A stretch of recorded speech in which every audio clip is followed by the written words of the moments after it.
Bom dia, paz do Senhor a todos, sejam todos bem-vindos. Somos da Quarta Igreja Presbiteriana Renovada de Osasco, Família em Oração. Nós estamos fazendo aqui nosso estudo bíblico, nós estamos estudando as cartas de Paulo e nós estamos estudando a de Filipenses, a carta que ele enviou aos Filipenses. Antes da gente estar dando início aqui aos trabalhos de hoje, eu vou pedir para o presbítero Alê fazer uma oração para a gente. Alê? Bom dia a todos, a paz do Senhor. Vamos orar agora em agradecimento a Deus. Senhor, obrigado pelo dia de hoje, primeiramente. Agradeço pela vida de cada um aqui presente, Senhor. Agradeço também por aqueles que não puderam estar aqui neste momento, mas que estão com a cabeça em Ti. Senhor, obrigado mais uma vez por essa semana que passamos, fácil ou difícil. Senhor, agradeço também pela vida dos pastores que estão aqui se empenhando. Senhor, eu peço que o Senhor coloque os anjos ali sobre o pai do Vani, que está passando por dificuldades de saúde, Senhor. Acalme o coração do Vani e da família também, Senhor. E mais uma vez agradeço pela minha vida, pela minha família, meu Deus. Que nós tenhamos discernimento de entender os seus ensinamentos agora, neste momento, através do Marcelino e do Edgar. E também abençoa a vida deles, Senhor, da família deles. Em nome de Jesus. Muito obrigado, Senhor. Em nome de Jesus. Amém. Amém, amém. Obrigado. Então vamos aqui dar sequência. Então nós estamos aqui nos Filipenses. A gente ainda está na parte introdutória. Ela é aqui a carta aqui na nossa estante bíblica. É a sexta carta aqui, né? É a sexta carta na sequência que nós estamos estudando na sequência, né? Mas não necessariamente que elas foram escritas nessa sequência, né? Cada uma no seu, no seu tempo aqui, né? E aí, nós temos aqui, a gente sabe que são 13 cartas, né? 9 são destinadas a igrejas e 4 são destinadas a pessoas, né? A gente já viu isso. Durante as viagens missionárias de Paulo, que foram 3, né? Na quarta viagem que ele teve, foi quando ele foi preso, né, em Jerusalém. Quando ele retornou, ele finalizou a terceira viagem, ele foi para Jerusalém. Ele foi preso lá em Jerusalém, né? E aí ele foi enviado lá para Roma, né? Então, alguns chamam de quarta viagem, mas foi uma viagem para Roma, onde ele foi preso. Então, quando ele estava nas viagens, ele escreveu algumas cartas. Tem Romanos, 1 Coríntios, 2 Coríntios, Gálatas, 1 e 2 Tessalonicenses. A gente viu também que quando ele estava preso em Roma, ele escreveu Efésios, Filipenses, Colossenses, Filemão. Depois de liberto, ele escreveu a 1 Timóteo, Tito. Depois ele foi preso de novo, foi pela última vez, né? Que ele foi preso e ele escreveu a última carta, que é a 2 Timóteo, que a gente já conversou. Então, as cartas às igrejas, a gente já falou quais são. As para as pessoas também, né? 1ª, 2 Timóteo, Tito, Filemão. Então, são as 4 cartas para pessoas, né? E 9 para as igrejas. Então, são as 13 cartas. E aí, estudando o autor, né, estudando Paulo, a gente viu o quê, né, domingo passado? A gente viu que Paulo, né, ele era um esmero conhecedor da palavra, né? A gente viu que ele era Paulo de Tarso, né, porque ele era da cidade de Tarso, na Cilícia, mas ele chamava Saulo, né? Depois da conversão passou a chamar Paulo. Então, ele foi para Jerusalém, ele era um especialista na palavra. Ele era mestre, ele era fariseu, né? Aquele profundo conhecedor e também guardião ali Ele era muito criterioso, né? Ele era um especialista, ele era rigoroso, mas também escrupuloso para cumprir aquela lei judaica. Tanto é que ele perseguia, né, os judeus, né? Os cristãos. Então, e até a conversão dele, que a gente viu no domingo passado, foi no capítulo 9. Então, o capítulo 9 tem a conversão de Paulo, né? E aí, quando ele se converteu, né? Lembra que eu falei do Ananias, que levou a mensagem de Deus para ele, né? E ficou uma mensagem aqui de Deus para Paulo, muito importante, que a gente leu aqui, que Deus falou para ele, né? a gente leu já, eu deixei aqui marcada essa frase, esse versículo, né? O que Paulo fala, o que Deus falou para Paulo, né? Este é para mim um vaso escolhido para levar o meu nome diante dos gentios e dos reis e dos filhos de Israel. E eu lhe mostrarei quanto deve padecer pelo meu nome. Então, a gente falou sobre isso também, né, no domingo passado. E aí, depois que a gente falou bastante de Paulo, um detalhe importante aqui também, só relembrando, né, que lá no texto que a gente leu domingo, a gente falou dos helenistas, né, e aí eu achei interessante trazer essa observação, quem eram os helenistas, né, eles eram judeus de língua e cultura grega, né, eles viviam em Jerusalém, mas eles foram influenciados pela cultura grega durante aquela vida que eles tiveram fora da Palestina, né? Lembra quando eles foram dispersos, né? Então, os helenistas foram aqueles influenciados pela cultura grega. Então, diferente dos judeus, né, hebreus, que eles falavam aramaico e tinha uma cultura mais tradicional judaica, né? E tinha mais apego à lei. Então, a gente falou sobre isso também, né? E aí, também, o que a gente viu aqui? A gente falou sobre o local, né? Esse mapinha aqui, né, que eu mostrei para vocês, que eu acho foi muito importante, ó, Roma está aqui, né? Aqui na Europa, e Filipos está aqui. Filipos está aqui bem na entrada aqui da Europa, né? Então, muito importante a gente conhecer Filipos, nós vamos conhecer a história lá de Filipos, nós paramos na chegada de Paulo ali, né? Na segunda viagem missionária, nós vamos conversar bastante sobre isso, né? Então, aqui no mapinha é bacana a gente ver, né, que Filipos está bem aqui na entrada da Macedônia, que é a Europa, né? Então, aqui do lado direito é o Oriente, aqui do lado esquerdo o Ocidente, né? Europa, Itália, né? Então, a gente mostrou esse mapinha para ficar bem claro na nossa cabeça. E aí também no mapinha que é o mesmo mapa, só que a gente está mostrando aqui as 3 viagens missionárias que o Paulo fez. Lembrando que a primeira, ó, Jerusalém está aqui embaixo, ó, tá vendo? Aqui Jerusalém, aqui do lado direito embaixo, né? Então, a primeira, ele fez toda essa região aqui, ó, da Galácia, mas não aqui no Ocidente, né? Macedônia e tal. Então, a primeira viagem foi aquela mais curta aqui. E aí, quando ele foi começar a segunda viagem missionária, que é isso que a gente começou a ver domingo passado, o começo da segunda viagem missionária, o que aconteceu lá, né? Foi aí, na segunda viagem missionária, que aí houve uma expansão, houve uma mudança de planos e ele fez toda a parte aqui da Macedônia, né?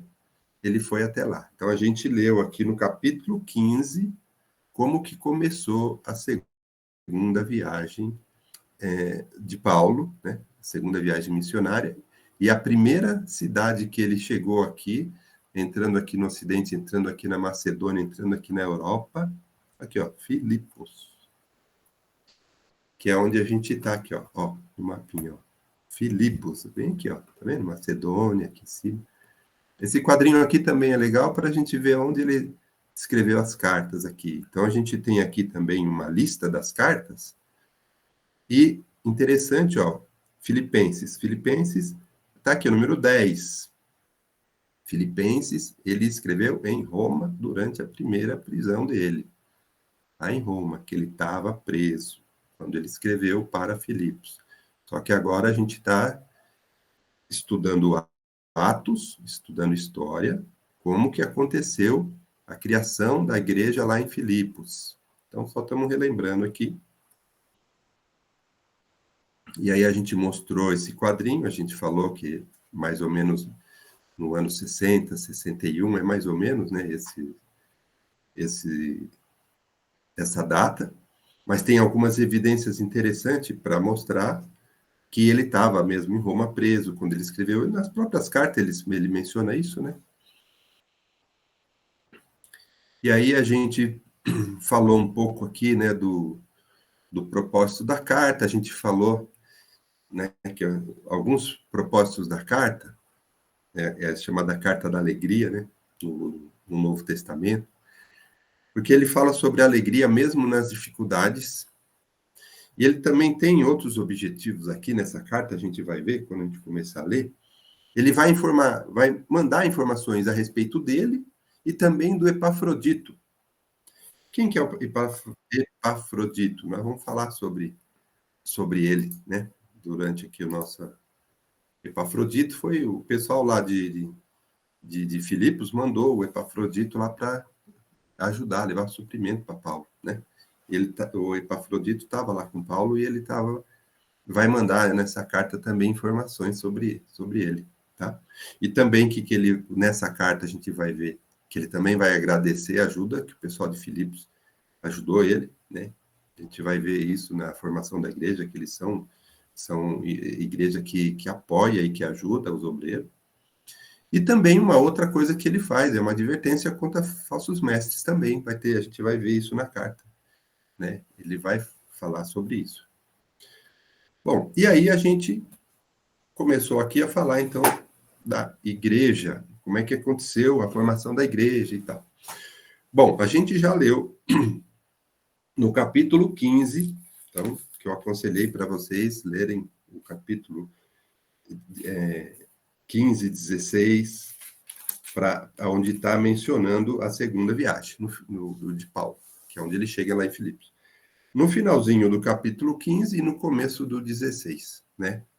A gente já leu aqui no começo do capítulo 16 o que mudou o caminho de Paulo, né? Lembra que ele fez a primeira viagem, ficou todo ali na Galácia, ali, ele não foi para o Ocidente.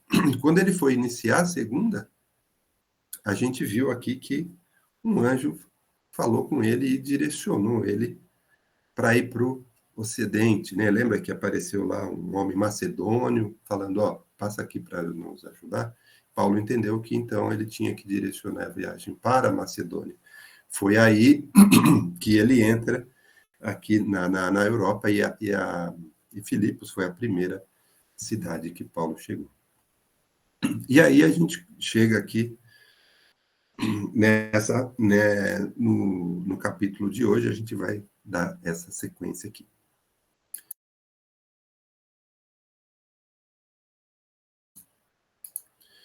Bom, então, Paulo, aqui no capítulo 16, a gente já viu, né, aquela visão que ele teve lá em Troade e tal, né?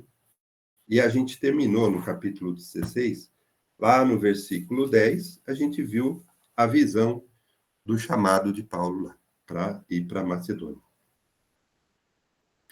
E aí, Paulo entrou em Filipos. Né? Filipos é uma colônia romana, a gente vai estudar um pouco sobre isso. E anteriormente o nome dessa cidade, na verdade, era Crenides. Crenides significa as pequenas fontes. E aí depois passou a se chamar Filipos, que é a cidade de Filipe. A gente vai falar um pouco sobre isso também. De Filipe, que era o pai de Alexandre o Grande, né? E essa cidade de Filipos, ela foi o palco de uma importante batalha lá no Império Romano, né? E os leais ao imperador venceram. Então, esse local, ele passou a ter a cultura, os costumes, a política romana. Então, e eles utilizavam o latim, né, como língua oficial, e ser colônia de Roma era motivo de orgulho para eles, né? Então, os filipenses tinham orgulho de estar inserido nesse contexto aí. E ela era governada, né? Eles governavam segundo o modelo de cidades italianas. Então, é importante a gente saber um pouco sobre Filipos, para a gente entender também como é que foi a formação dessa igreja lá. Bom, então nós vamos continuar o nosso estudo em Atos, no capítulo 16. A gente parou no versículo 10, agora a gente vai começar do 11 para frente. E por que a gente vai ler? A gente vai ler 3 episódios importantes aqui em Atos, para a gente entender o que aconteceu lá em Filipos, como foi a composição, a criação da igreja. Isso está tudo acontecendo aqui na segunda viagem missionária de Paulo. Tá? Vai cair na prova, hein, gente? Ó, Não esquece, vai anotando, vai cair na prova. Bom, e agora, falando nisso, vamos então ler. Nós vamos fazer a leitura aqui de alguns trechos e nós vamos comentar algumas coisas importantes nesses trechos aqui de Atos. Uma coisa importante aqui também, só para... Eu deixei esse quadrinho aqui, né? Só para a gente enfatizar que aquela cidade de Filipos, ela chamava Crenides, né? Que queria dizer pequenas fontes. Depois passou a chamar Filipos, né? Cidade de Filipe. Então, só pus esse quadrinho aqui, só para efeito de ilustração, de conhecimento. Filipe II, tá? Ele foi pai do Alexandre o Grande, que conquistou toda aquela região lá no século IV a.C. Então, ó, Antônio e Otávio derrotaram Brutus e Cássio. Brutus e Cássio foram o assassino de Júlio César. Isso foi lá em 42 a.C. E aí se tornou uma colônia romana. Então, só um pouquinho de história aí. Às vezes vocês estão lendo história, estão vendo algumas coisas aí, só para a gente saber disso. Bom, então vamos lá em Atos 16:11. Nós vamos ler aqui alguns trechos e tem coisas importantes na formação da igreja de Filipos. Ok? Então eu vou ler aqui do versículo 11 para frente. Tá? A gente vai ver aqui que quando Paulo chegou lá, né, ele alcançou pessoas, diferentes pessoas, e nós vamos falar de 3 personagens muito importantes, até a Rosi tinha comentado domingo passado, não, Rosi não, alguém comentou sobre a Lídia, acho que foi a Ângela, que a Lídia, que era uma empresária lá, uma vendedora de púrpura. Também vamos falar da mulher adivinha, que era grega, e vamos falar da prisão mesmo lá de Paulo, do terremoto, da conversão do carcereiro. Está tudo aqui acontecendo lá em Filipos, assim que eles chegaram nessa segunda viagem. Vamos ler, então, preparem aí as suas Bíblias em Atos 16, né, que é o foco do nosso estudo, para entender a igreja aqui de Filipos. Nós vamos ler do 11 para frente, tá? Nós vamos ler, vou comentar. Então, vamos lá. Capítulo 16, versículo 11. Tendo, pois, navegado de Troade, seguimos em direitura Samotrácia. No dia seguinte, a Neápolis, e dali a Filipos, cidade da Macedônia, primeira do distrito e colônia. Vai lá, tá vendo? Tudo está na Bíblia. Nesta cidade, permanecemos alguns dias. Ô, gente, eu tô começando a ler aqui, estou falando aqui, ó, navegamos, seguimos, permanecemos. Quem que está falando aqui? Quem que arrisca? Quem que está falando aqui? Pode falar no microfone se quiser. Não é Paulo que está falando? Não. Aqui, ó, nós estamos lendo o livro de Atos. Ah. Quem escreveu Atos? Não foi Paulo. Ah. Olha que interessante. É importante isso, né? A gente está lendo aqui, ó. Permanecemos na cidade alguns dias. Quem está lá? Quais são os personagens que nós estamos vendo? Quem arrisca? Não vale? Ó, Edgar não vale, hein, Edgar? Edgar não vale. Alguém arrisca? É a Lídia, não? Quem escreveu o livro de Atos? Vou soprar, hein? Pode soprar. Vai. Lucas! Quem falou Lucas? Quem falou Lucas? Lucas. Quem falou? Rosi, né? Rosi. Ah, foi a Rosi, Rosi? você não vale, que você estuda a A Bíblia. Rebeca também, hein? Ó, Rebeca falou também, ó, que ela escreveu aqui, tá certo. Rebeca sabe, também. Olha só, então, ó, vejam bem, pessoal, é bom a gente ter os nomes dos personagens na mente para a gente sempre estar contextualizado. Aqui, né, a gente está falando que Paulo estava junto com Silas, tinha Timóteo aqui na parada, né? E quem está escrevendo o livro de Lucas, Atos, né? É o Lucas, né? Lembrando que os 4 evangelhos, né, que a gente já falou sobre isso, né? Então, foi João, Marcos, Mateus e Lucas, né? São os 4 evangelistas. A obra de Lucas, ela foi separada em 2 pedaços, né? O evangelho, propriamente dito, que vai até a morte e ressurreição de Cristo, e depois vem a parte de Atos, mas ela faz parte da obra de Lucas. Então, o Lucas foi o único dos 4 que escreveu um pouco mais sobre, né, a história daquela época. Então, por isso que a gente usa muito esse livro de Atos para ver a história na época da formação da igreja, né, após a ressurreição de Jesus, o que aconteceu? Está nesse livro aqui de Atos. Então, quando a gente está escrevendo aqui, né, por isso que eu tô chamando a atenção, porque às vezes a gente está lendo e se confunde com o Paulo, mas a gente já vai entender, porque Lucas fala de Paulo aqui, né? Tá bom? Então, só esse detalhe aqui foi importante. Então, vou continuar a leitura. Agora, a gente já sabendo disso, vai ficar mais fácil quando a gente entender aqui, ó. Antes de você quer falar Já alguma coisa, escrevi, Edgar? já escrevi na Bíblia. Tá. Quer falar alguma coisa antes de eu ler, Edgar? Eu acho que é importante pensar ali que eles estavam essa região, é uma região de porta de entrada da Europa, um pouquinho próximo da Macedônia, né?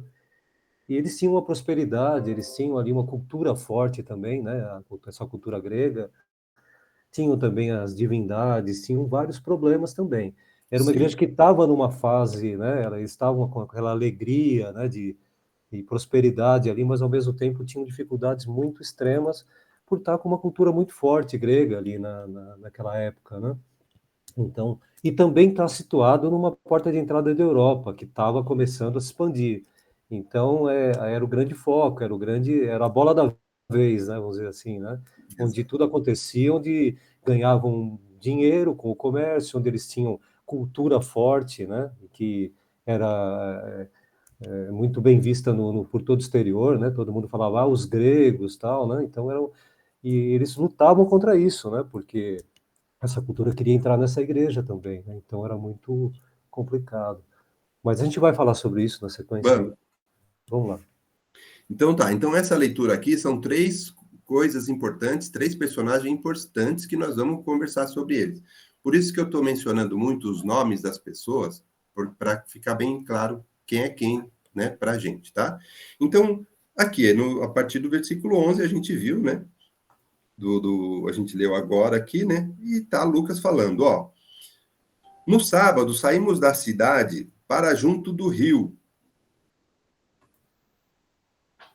Tá, em algum lugar aqui a gente vai ter o nome do rio. Se alguém quiser falar o nome do rio, pode falar, viu?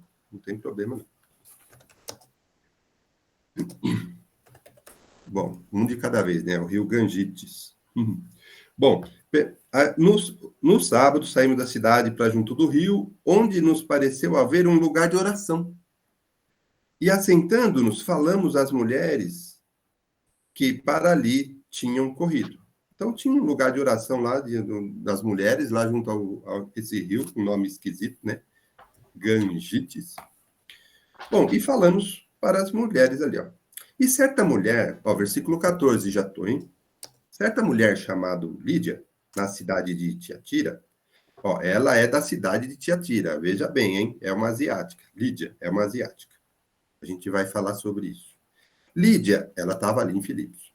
Ela era vendedora de púrpura, era temente a Deus, nos escutava, aqui Lucas falando, ó, nos escutava. Nos quem? Ele, Paulo, Silas, né? O Senhor lhe abriu o coração para atender as coisas que Paulo dizia. Falei que ou Lucas ia falar de Paulo? Aqui, ó. Abriu o coração para atender as coisas que Paulo dizia. Ela já era uma temente a Deus, mas ela se converteu aqui com a pregação, com a chegada aqui dessa comissão, dessa viagem. Paulo, depois de ser batizada, ela e toda, ó, versículo 15, depois de ser batizada, ela e toda a sua casa nos rogou, dizendo, se julgais que eu sou fiel ao Senhor, entrai em minha casa e aí ficai. E nos constrangiu a isso. Bom, essa primeira parte aqui, gente, que eu li, é só para mostrar Lídia, tá? Que foi uma mulher convertida, né? Que ela era ela era asiática, ela era uma empresária, a gente supõe, que é empresária, porque ela mexe com púrpura, que é uma coisa muito fina, né, na época, né?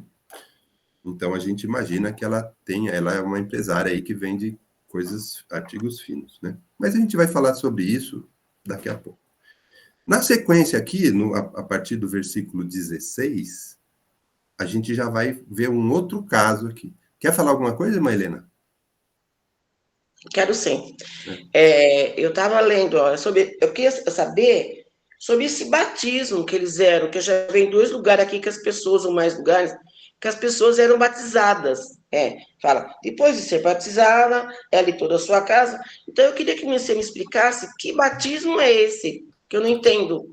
Que era batismo na água, era batismo do Espírito Santo. Em diversos lugares fala, batizava aqui lá no carcereiro também. Batizaram ele, batizaram a família dele, do carcereiro, parece que é. Batizaram ele, batizaram. Então eu queria que você explicasse para mim o que é esse batismo. Alguém quer falar, pastor ou Edgar?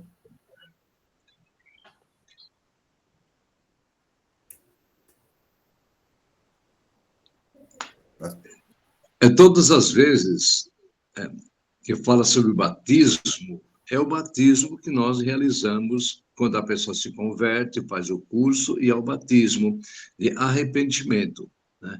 Agora, Atos fala muito também sobre o batismo com o Espírito Santo, que dá para a gente conversar depois. Mas sempre assim, eu sempre considero como 2 toques que Deus nos dá. O primeiro toque é o toque da salvação, onde nós nos arrependemos e nós somos batizados nas águas. Batismo para o arrependimento. E depois tem o batismo, que é uma outra coisa, que é o batismo no Espírito Santo, que é a promessa que diz em Atos 2, que Lucas, né, falando sobre esse batismo, ele enfatiza muito a necessidade. Então, são realmente 2 batismos, um batismo para arrependimento, né? O que acontece quando a pessoa se converte, reconhece que Jesus é o único e suficiente Salvador na sua vida, e a Bíblia nos recomenda, né, a promessa de Deus, todo aquele que crer e for batizado será salvo. Então, o batismo é esse batismo que nós realizamos. Depois tem outro batismo que Paulo fala, que Lucas fala, e Paulo manifesta, é outra coisa, é batismo com o Espírito Santo. Mais na frente, acho que vamos ver isso aí, quando ele coloca as mãos nas pessoas que já tinham ouvido a palavra de Deus e são batizadas. Então, porque eu fiquei em dúvida, eu falei, será que eles pegavam as pessoas, iam no rio, batizavam? Então, era a mesma coisa, de agora, tempo de agora. É um pouquinho diferente, né? É um pouco diferente, porque ali havia um poder sobrenatural tão grande, quando Paulo falava, né, que as pessoas se convertiam naquele momento, né? E o poder do Espírito Santo era tão grande que não ia falar, olha, agora vou dar um estudo para vocês aqui, o que é. Não, é uma transformação que eles tinham na hora, porque sentiu o poder de Deus, né? Só que as igrejas de hoje, né, nós temos um hábito que acho que é muito bom, interessante, por causa da nossa... de nós não batizarmos naquele momento, né? Você quer levantar a mão, quer ser batizado. Tem igreja que faz isso, nós não temos esse costume. Eu acho que para no nosso tempo, a ser batizado, a pessoa tem que ter convicção daquilo que está acontecendo na vida dela. Naquele tempo, Paulo pregava, nossa, a pessoa quer ser batizada por causa do poder do Espírito Santo. Então, não podemos julgar ninguém, nenhuma igreja que faz isso, mas a igreja renovada, como outras igrejas também, antes do batismo, dá um curso para a pessoa ter convicção daquilo que está acontecendo na vida dela, né? Então, não adianta você chegar, se converteu, quer ser batizado agora? Não, a pessoa nem sabe o que é salvação, nem sabe o que é fé, né? Então, é diferente a época. Edgar, quer complementar alguma coisa? Sim, a palavra batismo, ela é isso é só a título de curiosidade, não a explicar o texto, mas em si. A palavra batismo, ela vem assim de uma origem que a gente pode significar imersão, mergulho, purificação. Então, essa palavra batismo, ela já era utilizada antes do cristianismo, muito antes por outras religiões também. Então, quando a gente fala batismo, é uma questão do ato de você se purificar, e se você se emergir e sair de uma outra maneira. Então, é uma palavra que simboliza a imersão, o mergulho, e sair de outra maneira desse mergulho. Sabe, você entra de uma maneira e sai de outra maneira, sai renovado. Então, se converte. Não é nem tanto propriamente a conversão, mas sim o ato de você se comprometer, né, a viver de uma forma diferente. Então, o mergulho te causa um efeito de falar, agora eu sou uma nova pessoa, eu sou, né? Então, como você toma um banho e deixa todas as impurezas de lado e agora você vai limpo daqui para frente. Então, o batismo significa isso mesmo, purificação mesmo. Né? Eu entendo que o batismo, dá licença um pouquinho, eu entendo que o batismo é isso, mas o que eu fiquei meio confundido é que na hora que as pessoas se arrependiam, já batizavam. Eu falei, mas como? Onde que batizava? Como que era? Como funcionava naquela época, que agora a gente sabe, né? Que a gente vai para as águas, a imersão, tem igreja que só que joga água, né? Cada um tem um ritual, né, assim, de batismo. Mas eu digo assim, naquele tempo, nossa, a pessoa já era batizada, a família já era batizada, então eu fiquei assim, então eu falei, deixa eu perguntar, né, tá bom? Tá bom. E lembrando então, Helena, também... então, deu para entender que naquela época, é uma época que também não dava muito tempo de você fazer um curso de mês para aquelas pessoas, porque o evangelho estava sendo pregado e Paulo estava o quê? Viajando e pregando, né? É diferente. Mas ali, agora, nossa época é uma preocupação nossa, né? Para não ser simplesmente um banho. Então, precisa ter certeza daquilo que está acontecendo na vida dela. Por isso que as igrejas, normalmente as igrejas evangélicas, dão um curso, né, para saber o que é batismo, o que é fé, o que é salvação, né? Como é que eu vou adquirir a fé? Então, é um curso que nós damos, né? Agora, o que é importante é o seguinte, quando a pessoa aceita Jesus, independente do batismo, se Deus levar a pessoa antes do batismo, a pessoa está salva. Por isso que fala, todo aquele que crer. O primeiro passo é crer. Aí vem crer e for batizado. Certo. Só complementando e reforçando, aqui no... Rosi, levantou a mão? Levantei. Eu queria falar sobre essa questão do batismo também, que acho que a Helena está falando da aspersão e da imersão. Acho que ela quer dizer é isso.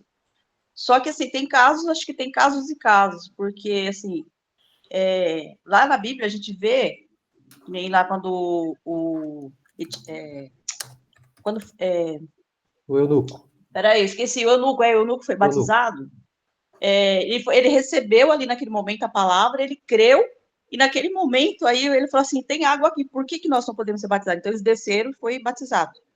Mas eu acredito que tinha um momento ali que não tinha um rio para ele tomar, para ele ser batizado. Então eles usavam o que eles tinham. Tivesse uma torneira, uma canequinha, eles usavam o que eles uma mão cheia d'água. Eles usavam o que eles tinham e batizavam. É que nem hoje. Vamos colocar assim, acho que o pastor até concorda comigo. A pessoa está lá no leito de morte, lá, no hospital, e ela recebe, e ela fala, eu quero ser batizado. Como é que vai tirar a pessoa lá do hospital para levar para uma piscina ou para um rio para ser batizado? Aí eu acredito que ali naquele momento, a aspersão, né? A aspersão está sendo válida também. É válido do mesmo jeito. Então, eu acredito nisso também. Eu acho que é isso que a Helena quer. A dúvida da Helena é essa, não tinha rio ali. Todo lugar não tinha rio. Eu acredito nisso. Concordo plenamente. E relendo esse versículo, está escrito assim, Deus, ela já era temente a Deus, mas ela foi convertida, né? Então, no sentido do batismo da conversão, Deus abriu o coração para ela atender as coisas que Paulo dizia. O que Paulo está dizendo? O que é o evangelho que Paulo leva? Jesus Cristo é o evangelho, é a salvação. Então, a pessoa aqui, no caso, ela aceitou Jesus, ela se transformou, ela já era temente a Deus, mas aqui ela aceitou Jesus, né? Deus abriu o coração dela para que ela aceitasse, ela se transformou, ela se converteu, ela foi batizada. Esse contexto da Lídia é esse aqui, nesse momento. Sim, Pastor Vanderlei? É isso aí. Vou dar um exemplo. Por exemplo, eu estou lá, um evangelista, né? Está lá com os índios, né? Com os índios lá. Na hora ele fez a pera, a pessoa levantou a mão, aceitou Jesus, né? E fala assim, eu quero ser batizado, ou senão uma coisa semelhante a isso. Pode ser passar na hora sem fazer o curso, né? Lógico, que é muito diferente um caso com outro caso. Nosso caso aqui, nós temos tempo para nós explicarmos o que é o batismo, o que é fé, né? A outra coisa que a Rosi falou, tem 2 tipos de batismo, mas os 2, no meu conceito, são válidos, né? Nós temos o costume de emergir a pessoa, emergir. Outros irmãos em Cristo, igrejas abençoadas, né? Como nossas irmãs, a nossa emersão, ele é aspersão, pega água e joga na cabeça da pessoa, e jamais nós podemos falar, não, eles estão errados. Não, eles tiveram experiência assim e nós com imersão. Logicamente que a gente sente senti uma diferença muito grande, né? Então, não é 2 tipos de batismo, 2 modos de batizar as pessoas, né? Que é por imersão e aspersão. E como a Rosi falou, há muitos casos que a pessoa está enferma, né? Você não tem como você tirar do leito para ser batizado. Então, você pode fazer isso, sim, em nome de Jesus, e tenho certeza que a pessoa aceitando Jesus está salva.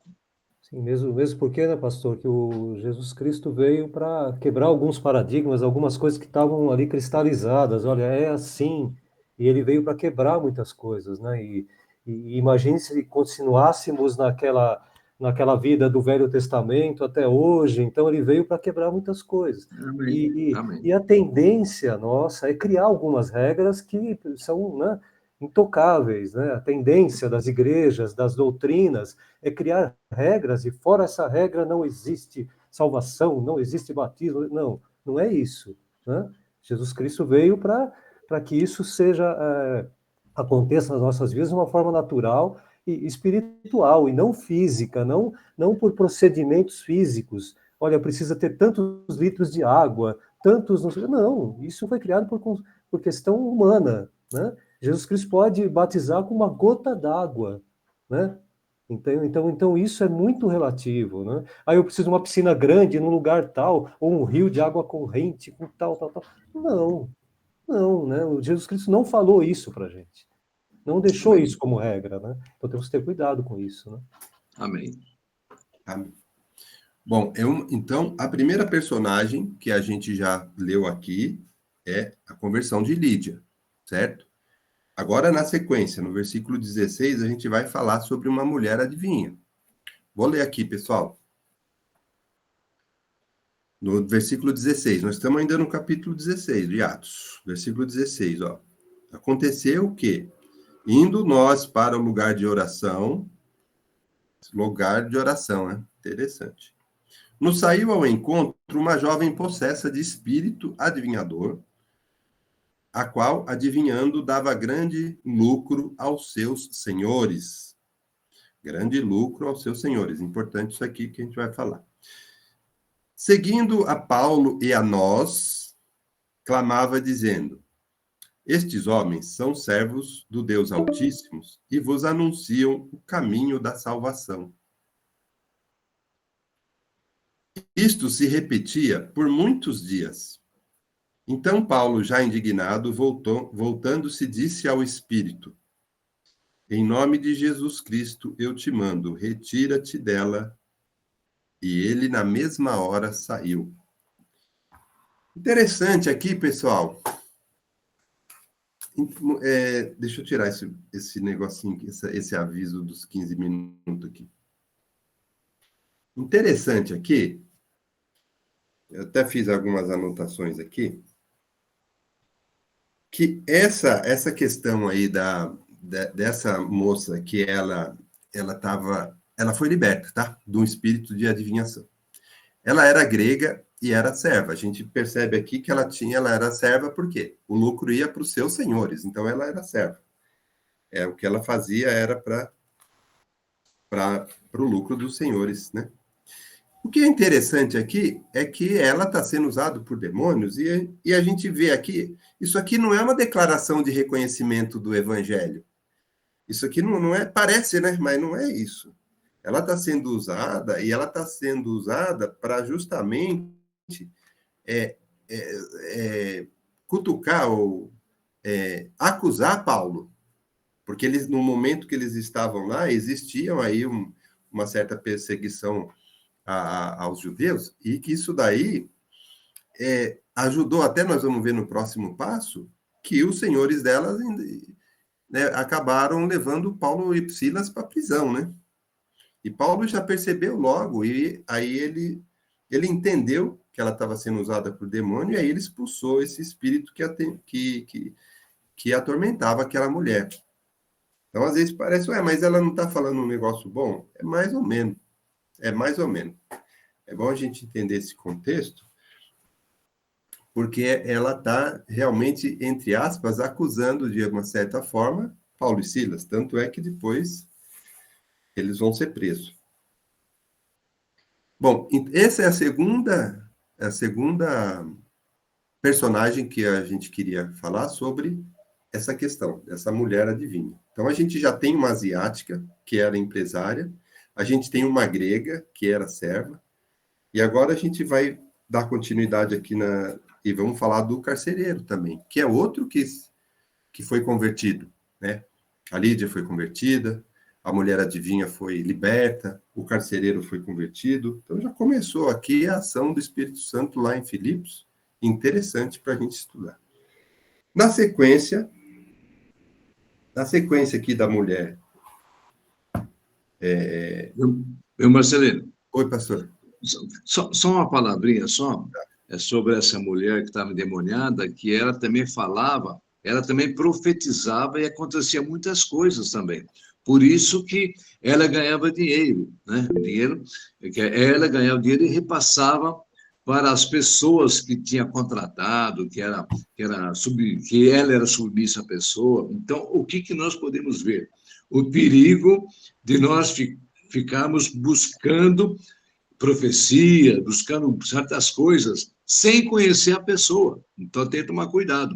Uma vez eu já falei para vocês que eu estava lá na igreja, lá em Maringá, era uma vigília, desculpa, uma vigília. Aí, quando eu acabei de fazer umas visitas, fui para a vigília, aí daqui tem uma pessoa lá profetizando, pondo a mão, falando um monte de coisa lá, e a irmã que estava lá, amém, glória a Deus, falando lá, e eu senti mal naquela hora. Então, o que eu fiz? Eu cheguei bem pertinho dela, falei, não, isso aqui não é de Deus, então tem que ter um pouco de sabedoria nisso aí. Você não vai repreendendo, porque todo mundo, amém, amém, amém. Eu só pus a mão no ombro dela, da mulher, e falei só assim, ó, o poder de Jesus caia sobre você. Naquele momento, o inimigo manifestou. E aí eu peguei o microfone e fiz todo mundo ouvir, falei, olha, a quem vocês estão glorificando? Então, nós temos, por isso que às vezes os pastores, né, tem um pouco de cuidado das pessoas saírem de um lugar, vai para outra igreja, vai para lá, para cá, vai especialmente para receber uma mensagem profética. Eu sempre creio, se Deus quer falar com você, usa uma criança, usa qualquer coisa, ele pode usar para falar com você.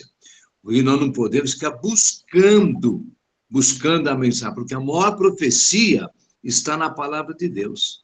Está aqui, ó. Nós aceitamos dons espirituais, Deus fala através de profecia, Deus fala através de visão, revelação, né? Então, mas a maior profecia está aqui. E essa mulher, o quê? Ela começou a elogiar Paulo. Por quê? Ela não podia falar contra Paulo, porque Paulo estava fazendo milagres também. Tem pessoas sendo transformadas ali. Como é que ela ia falar contra o inimigo com a sabedoria dele? Opa, eu vou elogiar o Paulo para eu ficar tranquilo, né? Para ele não falar nada, para eu ficar na minha aqui. Mas só que Paulo tinha o dom do quê? Discernimento. O que nós precisamos é discernir quando as coisas é de Deus e quando não é de Deus. Amém. Amém. Edgar, quer complementar? Você está falando de Atos, mas quando você remete a Filipos ali também, que tem aquela cultura grega ali, você sabe que na cultura grega existiam lá os oráculos, né? Os pitonisas lá, aqueles que adivinhavam, né? Que tinham a coisa da adivinhação, então eram conhecidos com eles tinham uma prática de adivinhação que era reconhecida pelo povo. Então o povo buscava os oráculos para saber as adivinhações, o que os deuses estão falando. Então era uma cultura grega que imagine o que também a igreja de Filipos deve ter sofrido com isso, porque o povo buscava esses, né, esses oráculos aí. Então não era muito fácil romper tudo isso e agora seguir aquilo que Deus fala, e não aquilo que os oráculos falaram, né? Então não era muito fácil isso, né? E aí você está falando de Atos e também serve para Filipos aí, né? Sim. Eu fico lembrando, quando eu era criança, existia muita benzedeira, existia cartomante, benzedeira, eu via o pessoal recorrendo a essas coisas, né? O pessoal queria saber o futuro, ficava indo nas cartomantes, queria curar a doença, ia nas benzedeiras, enfim. E para você romper isso né, e mostrar a verdadeira palavra aqui, mostrar o verdadeiro cristianismo, não é muito fácil, não, né? Naquela época também era assim, né? Dessa Me forma. lembra de um colega meu falando que uma pessoa veio ler a mão dele, né? E aí ela, pode ler minha mão, ele falou, né? Ela leu a mão dele, agora ele falou, deixa eu ler a sua. Pegou a mão dele, a mão dela, e começou a ler um salmo, um provérbio, começou a ler para a pessoa. Na verdade, começou a repetir um provérbio e tal, né? Ela falou, nossa, você está lendo isso na minha mão? Estou lendo na sua mão aqui, ó. Deus está falando com você e tal. Então, isso é interessante, né? Ele contrapôs a adivinhação dela com palavra bíblica ali, com texto bíblico.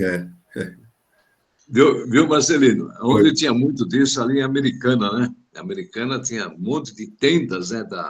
Desse grupo de pessoas, e ficava aquele vestidão lá e ficando lendo a mão. Ó, você passa. Aí um dia eu fiz quase que nessa pessoa. Ela ficou passando, deixa eu ver a sua mão, é a sua sorte. Eu falei, leia. Ela falou.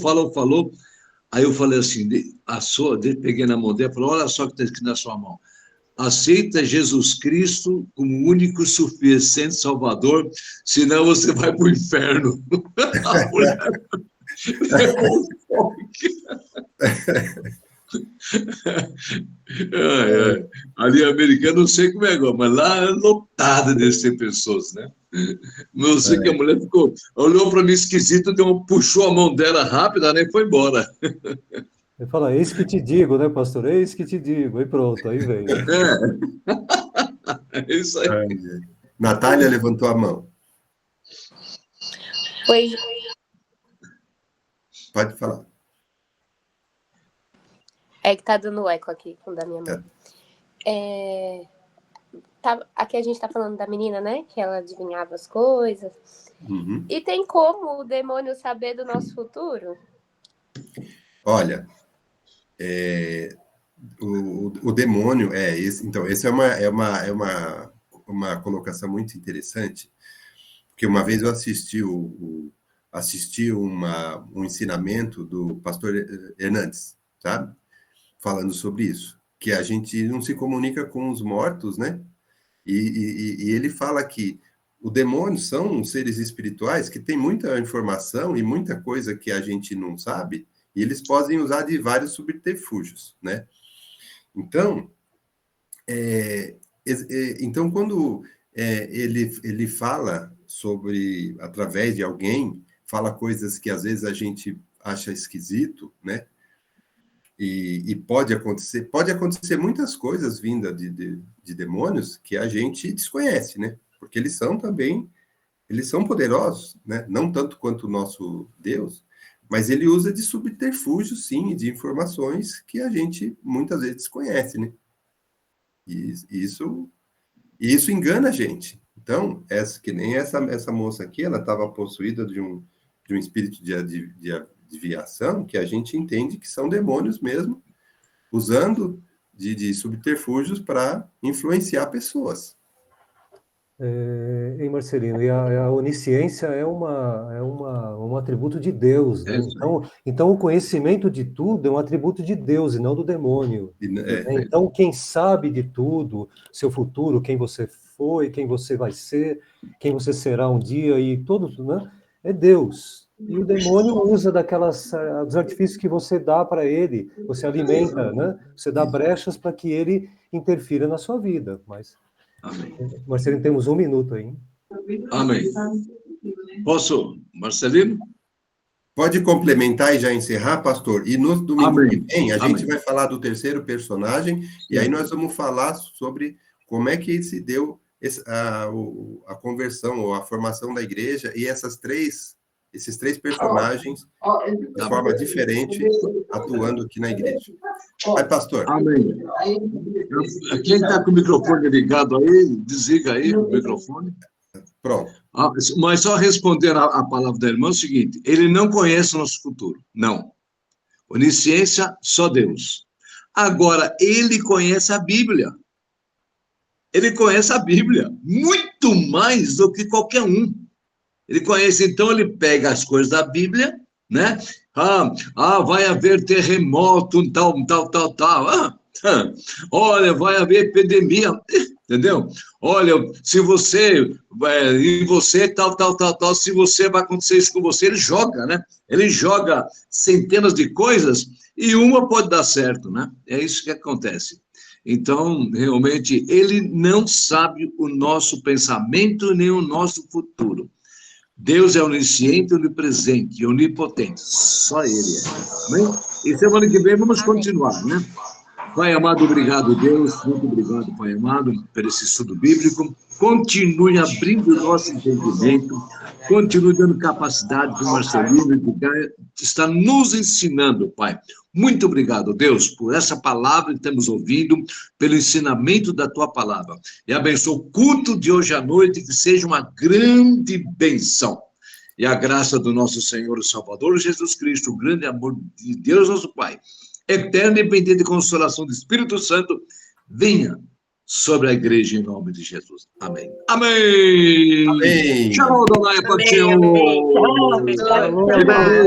Tchau, gente. Até mais tarde. Deus abençoe a todos. Amém. Deus abençoe.